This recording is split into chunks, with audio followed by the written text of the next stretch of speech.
not this company, but there was another helicopter company here a few years ago. I bought a ride on that because I wanted to go do it, and I wanted to go take some aerial pictures. And that worked out really slick. But I'm not much of a rider, so you won't find me down here on too many rides. Don't like the thrills. The train is about my pace when it comes to the rides. The train. Now, everybody's got a golf cart, it seems, or it looks like everyone's got a golf cart for now. When do you take the golf carts away from everybody? We really, the police. We really try to restrict traffic with golf carts starting tomorrow. You know, as I talked earlier, when people are out here walking and wandering around, they're not looking for other things, and they don't always see a golf cart either. So you're going to see them because they're just a necessary part of some of the business with law enforcement, EMS, first aid, the supply vendors. When somebody's out of Pepsi or Coke, they need more. Those guys need the ability to get them there. So you're going to see those things happening. But as far as just anyone coming out, we really try to limit that quite a bit. They're not available to the public to rent. Public can't bring golf carts out. So just trying to keep it as safe as possible. Bison Arena is another one of our old structures. This is one that there wasn't funding in the master plan to address. Still a great old building. Something we would like to do something with down the road. Llama show, miniature horse show, 4-H dog show, a lot of different things. Antique tractor pull.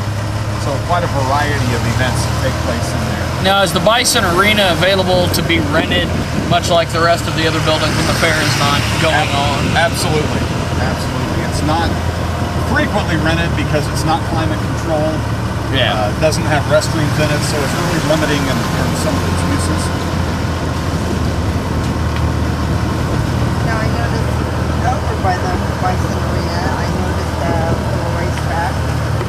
When did they first bring in big races? As far as for the fair or what year? For the fair. They'll come in tomorrow. They'll start tomorrow. Big races. Thought I was going to take a shortcut back here, but my shortcut's been closed off. So. I was going to go out here in the RV park and show you guys some of that. How, you know, basically we're a city within the city. It's a town within the city within the city.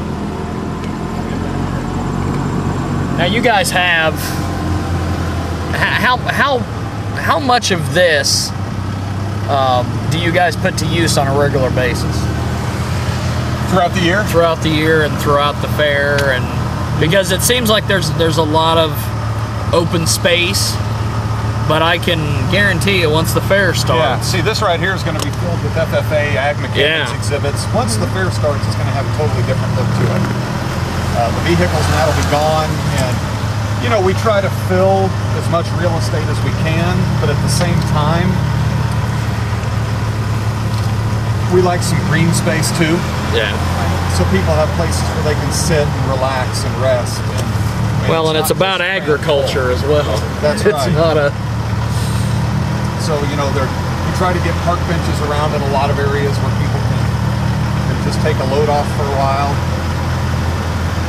Now, what's the furthest that some of your vendors actually come from as far as the show people and this type of thing? Yeah, because I see signs like Winfield, Kansas, and well, I know there's Mount Hope, and there's a food concessionaire I know that's here from Texas.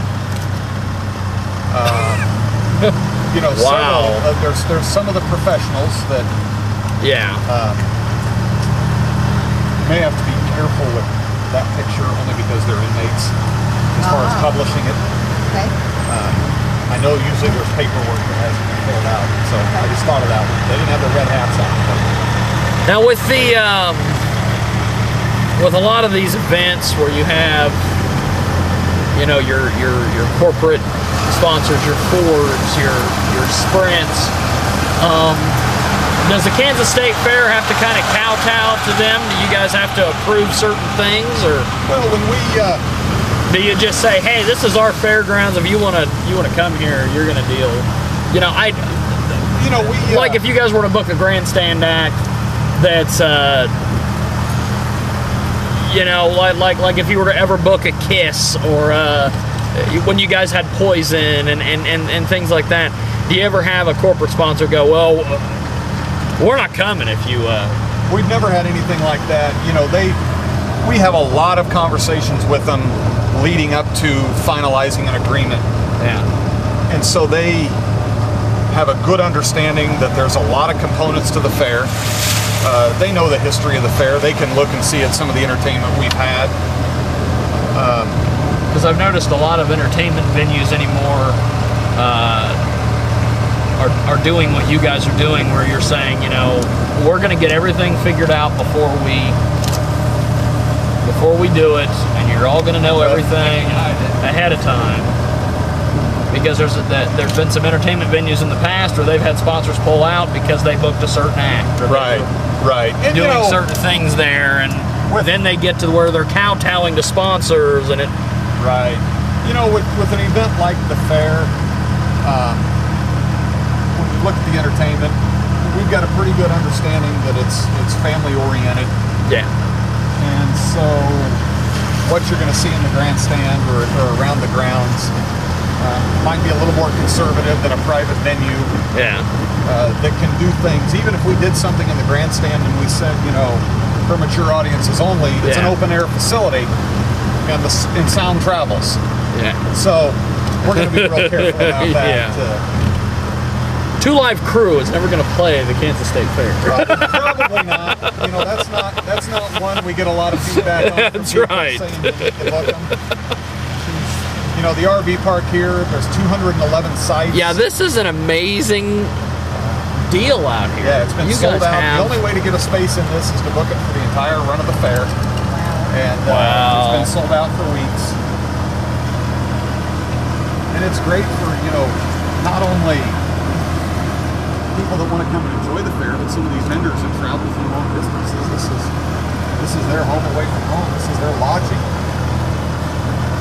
We have... you have an RV office. We have an office, managers that live right here. That's cool. So they're here and ready to help people as needed. Now, besides the RV spaces, I know you have a lot of people that come and with the full campers that don't do the electrical hookouts and stuff. Right.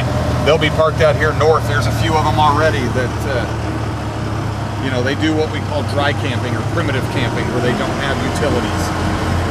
They could come and go more freely than the folks in here. So they may just come for the weekend where they can get by with limited utilities. You know, if it's 80 degrees, you don't need the air conditioning. Right. That's the one thing about September, because it usually cools down pretty nice and it's not so cold in the evenings. Yeah. Now, you mentioned earlier sound travels with the Sprint grandstand and things of that nature. Do you guys ever have any problem with noise ordinances and things like that? No, we don't. You know, I think people understand that for 10 days the fair's in town. Very tolerant of it, because, you know, we've got residential and business all around us. So that's something that we keep in mind, but people understand. Traffic's going to be a little different than it normally is, and so is the noise level. Now, besides the grandstand, how many other areas do they have where they put on the live shows? We have 3 other stages that we book. The gazebo we saw, the big Bretzlaw Arena, and then at Lake Talbot there's a stage. And we'll have things there going continuously throughout the day. That way when people come to the fair and don't want to go to the grandstand, they can still, just with the cost of their admission, get an abundance of entertainment either at those stages. We've got some acts that we hire that stroll the grounds. There's the robot that strolls, a stilt walker, and things that people can enjoy. Stilt walker. Yep.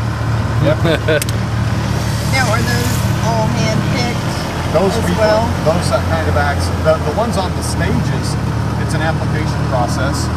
We have a